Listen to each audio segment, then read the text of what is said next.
你由行识化众生之，由芸芸众生中。Hai, selamat datang kembali di channel Sinema kita. Piye kabari guys, kumaha daramang lur. Semoga teman semua dalam keadaan sehat walafiat, amin ya robbal alamin. Kali ini Mimin akan mereview film Kerasakti Sun Gokong yang telah pensiun menjadi keranya dan berinkarnasi menjadi manusia, dengan judul Pendekar Pedang Sage, yang menceritakan perjalanan kisah cinta Sun Gokong yang memiliki nama panggilan Gong Sun, sekaligus menjadi pendekar pedang sage. Namun kisah cintanya tidak sesuai dengan ekspektasi, karena kenyataan seringkali tak seindah dengan ekspektasi. Asli sedih lur. Bukan hanya Patkai, namun Sun Gokong pada film kali ini pun sama, selalu mengalami patah hati. Betul kata Patkai, yaitu sejak dulu begitulah cinta, penderitaannya tiada akhir. Tak usah berlama-lama, rapikan kasurnya, betulkan bantalnya, kita review filmnya bareng-bareng. Cekidot. Film diawali dengan adegan Sun Gokong yang seluruh badannya terikat rantai, didatangi oleh Dewi Kwan Im. Kemudian Dewi Kwan Im memberikan bimbingan dan penyuluhan kepada Sun Gokong. Dikarenakan memiliki sifat yang keras, nakal, tidak baik hati, dan tidak gemar menabung.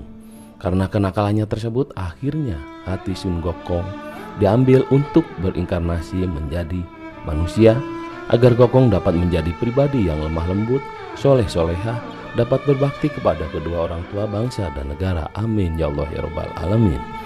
Scene berganti di sebuah hajatan. Di situ para tamu undangan menunggu pendekar pedang sage, namun mereka semua menebak bahwa pendekar pedang sage tidak akan datang. Terlihat pengantin wanita yang menggunakan gaun berwarna merah meneteskan air mata, menandakan kesedihan yang luar biasa karena pendekar pedang sage tidak datang pada acara pernikahan ataupun hajatan tersebut. Scene berganti memperlihatkan jagoan kita Sun Gokong yang memiliki nama panggilan Gong Sun. Ini orangnya yang merupakan sekaligus pendekar pedang sage dimintai tulung untuk meminjam pedang Bim Split atau pedang emasnya kepada Yuzu yang dijuluki pendekar bangsawan, dan memberitahukan bahwa sebentar lagi akan ada open turnamen dan siapa saja yang juara akan menjadi ketua kungfu semua sekte dan akan diangkat menjadi pejabat istana. Namun Gong Sun terlihat santuy, tidak menganggap permintaan dan ajakan tersebut. Santuy bae lur, hirup mah perih, sambil berkata, hirup aing kumaha aing, dan akhirnya Yuzu pun menyerang membabi buta dan menganjing buta. Dan dapat kita tebak bersama pemenangnya adalah jagoan kita Gong Sun, pendekar pedang sage. Lamun jagoan eleh nepi ka paeh atuh gesan meureun film nanya. Dengan sekali tebas pedang Yuzu potong menjadi dua bagian. Yuzu pun mengakui kekalahannya sambil berkata, berat anjir. Adegan berganti, Gong Sun yang sedang mabuk-mabukan namun tidak ditambah dengan judi dan tergoda janda kembang, hanya mabuk saja lur hingga membuatnya teler. Saat dirinya terbangun, terlihat penari yang menggunakan gaun merah menghibur para pengunjung rumah makan tersebut. Tanpa diketahui, semua orang penari tersebut mengeluarkan gas air mata. Jika dimewai pakai gas air matanya, mengakibatkan semua orang terbius kecuali Gosun yang masih berdiri kaku seperti patung. Akhirnya penari mengganti gaunnya dan berlari menghampiri orang-orang yang tergeletak untuk diambil barang-barangnya. Dia pun terkejut melihat Gosun yang tidak pingsan oleh obat biusnya, dan pada saat obrol-obrol perempuan tersebut menggeledah Gosun berharap dapat menemukan barang berharga. Perempuan tersebut tanpa sengaja memegang barang vital satu-satunya milik Gosun yang dikira batangan emas. Perempuan tersebut memperkenalkan dirinya bahwa dia bernama Qin Yuer. Di saat mereka sedang asik mengobrol, tiba-tiba ada penyerang dari belakang mereka. Namun hal tersebut dapat diantisipasi dan ditanggulangi oleh Qin Yuer dengan mudahnya. Dan yang menyerang mereka adalah teman seperguruan yang diperintah oleh gurunya untuk membawa Qin Yuer pulang untuk dinikahkan kepada kaisar. Namun Yuer pun tidak mau dan kekeh dengan pendiriannya. Pertempuran pun terjadi. Karena dikeroyok, akhirnya Yue pun kalah.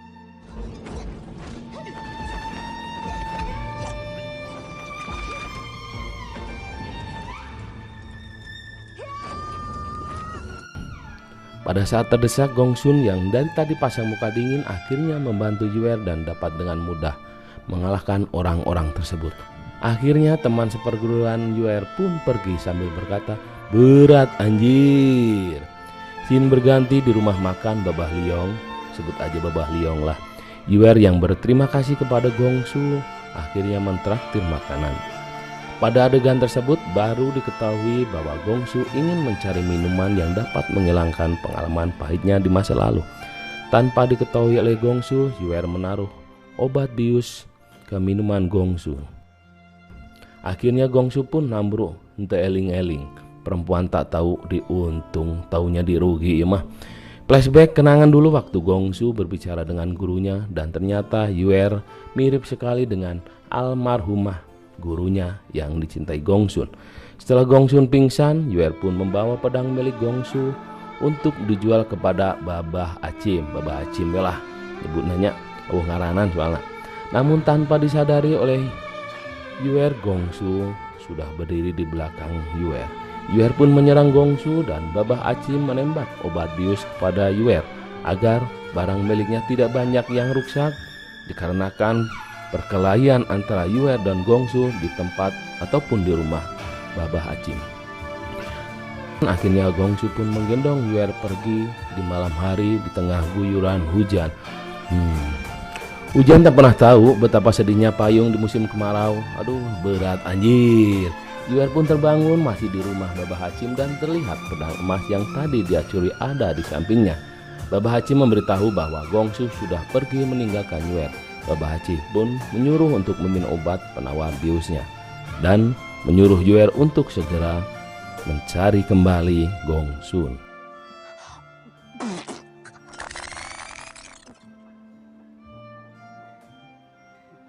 Adegan berganti di tengah lapang, ada biksu yang membawa tongkat menantang Gong Su galungan ataupun gelut, dan Yue pun datang dan bisa bertemu dengan Gong Su lah kembali.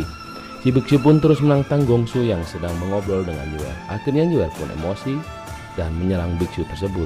Namun Yue dapat dikalahkan dengan mudah. Gong Su pun meladeni pertarungan sang biksu. Yue yang cewek matre mengejar jatuhan emas yang sengaja ditaruh oleh seseorang. Yue pun tertangkap dan ternyata orang tersebut adalah gurunya sendiri. Sebutlah Pak gurunya. Dengan sekali tebasan tongkat biksu pun terbelah menjadi dua oleh Gong Su. Terjadi pertarungan antara Pak Guru dan Gong Su dan Yue pun dapat dibawa oleh Pak Guru. Pak Guru menuntun Yue untuk kembali ke perguruannya karena akan dinikahi oleh kaisar. Namun Yue pun tidak senang dan ingin kembali lagi kepada Gong Su. Pak Guru pun mengalah dan menyuruh Yue kembali kepada Gong Su. Scene berganti di depan papan pengumuman yang memberitahukan bahwa akan ada kompetisi domba cup yang mana apabila menjadi juara akan mendapat jabatan sebagai pejabat istana. Adegan berganti di sebuah penginapan. Mereka berdua memesan kamar untuk istirahat. Saat mereka mau makan, mereka bertemu dengan seorang pengemis yang ikutan nimbrung di meja makan mereka. Mereka pun makan bersama-sama. Ternyata pengemis tersebut bisa meramal Gong Su bahwa pernikahan tidak akan pernah terjadi hingga 3 reinkarnasi. Gong Su akan hidup sendiri.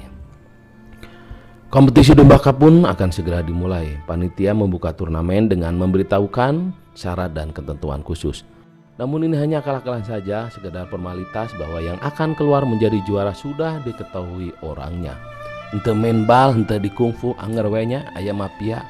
Kapan negara kita ini mau maju guys? Ente ketang ima dan negara batu lain di negara orang. Dan yang akan keluar menjadi pemenang adalah Yue Song dari perguruan Huasan. Ini Tangkuragna. Saat panitia akan mengumumkan bahwa pemenang kompetisi Yue Song ada penantang yang ingin melawannya lagi. Namun panitia tidak mengizinkan karena penantang tersebut tidak dilengkapi dengan persyaratan dan ketentuan khusus. Akhirnya Yue pun protes dan diikuti oleh peserta lain yang mendukung Yue.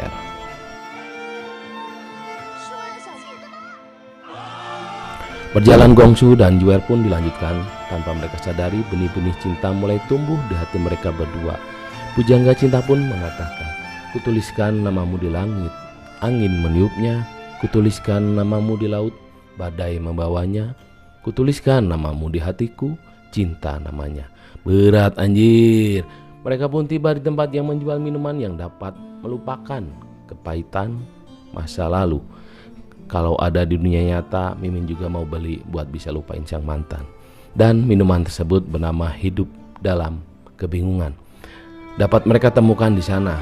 Gongsu kembali teringat gurunya sekaligus mantan pacarnya yang telah bunuh diri.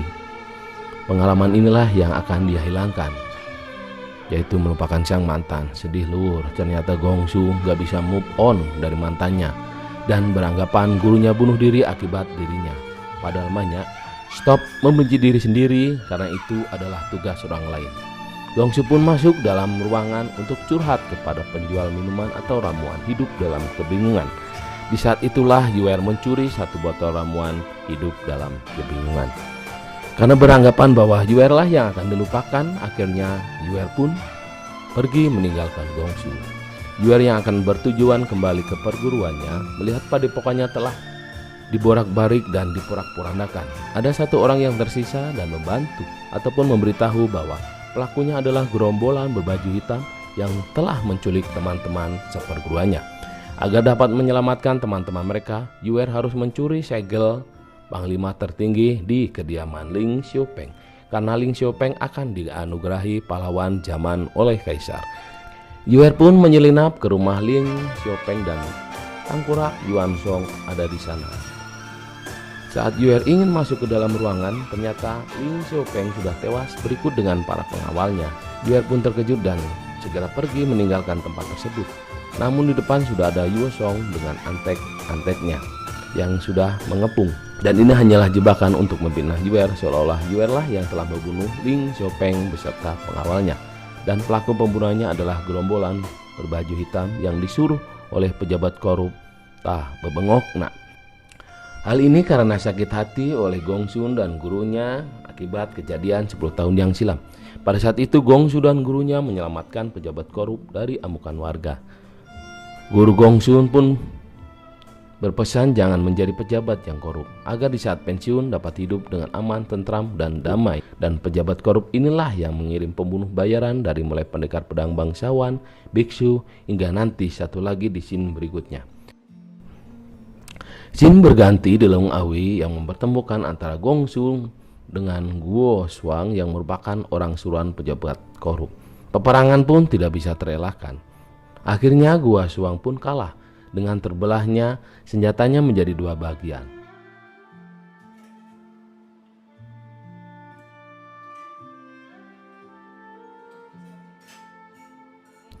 Di saat Gongsu ingin bertanya siapa yang menyuruhnya, dari belakang ada seseorang berbaju hitam yang membunuh Guo Shuang. Gongsu pun memburu orang berbaju hitam tersebut, namun kalah cepat dan orang berbaju hitam dapat kabur.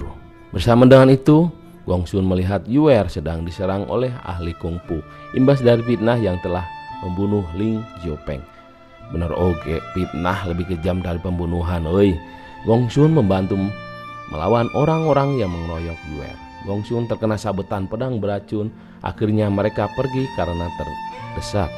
Yuesong memberitahukan kepada orang yang mengeroyok tersebut untuk mengumpulkan banyak ahli kungfu karena mereka bukan tandingan dari Gongsun.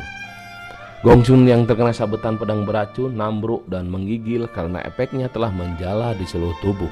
Yuer yang kasihan terhadap Gongsun akhirnya menghisap racun tersebut dan beranggapan bahwa ini adalah akibat dirinya.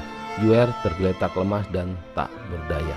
Flashback adegan guru Gongsun yang meminum racun karena merasa dirinya dan Gongsun tidak pantas untuk menikah karena hubungan guru dan murid. Sama-sama oleh racun. Dua nana Gongsun yang jak-jak waringkas akhirnya membantu Yuer untuk menetralkan racun dan berkata akan menikahi Yuer di lembah Tauhua karena Gongsun tidak mau pernikahannya gagal untuk kedua kalinya. Scene berganti di tempat pejabat korup. Semua sesuai dengan rencana. Para ahli kungfu akan mencari Yuer sekaligus Gongsun.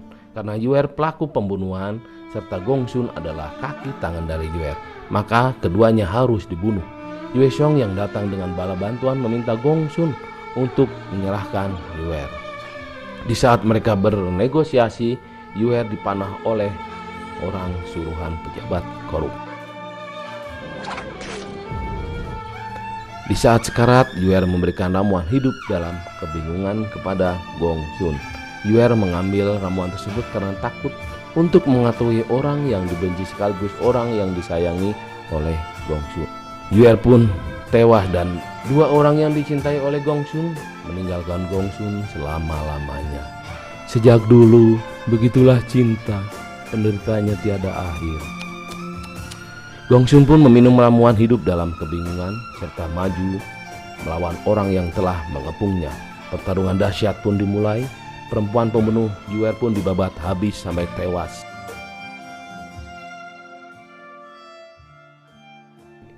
Semua orang yang berada di TKP tewas oleh pedang emas milik Gongsun. Dengan sisa tenaga, Gongsun melawan Yue Xiong yang merupakan tokoh utama pula dalam jebakan ini selain dari pejabat korup. Yue Xiong pun tewas di tangan Gongsun. Gongsun pun mengamuk sejadi-jadinya.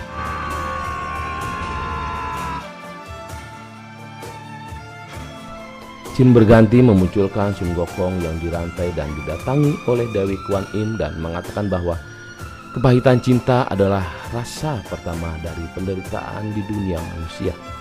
Hal ini diharapkan agar kita mampu menghargai mereka yang memperlakukan kita dengan baik, dan mengatakan kepada Sun Gokong bahwa 500 tahun yang akan datang Gokong akan diselamatkan di Gunung Wuji, dan Gokong pun berjanji akan memperlakukan dengan baik jika masih ada masa depan untuknya.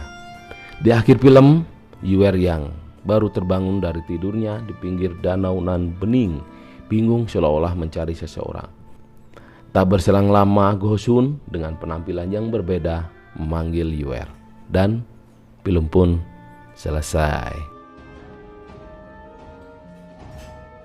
Demikian review film yang berjudul Legenda Pedang Sage telah selesai. Ikuti terus review-review film selanjutnya hanya di channel Sinema Kita. Sampai berjumpa di lain kesempatan. Wassalamualaikum warahmatullahi wabarakatuh.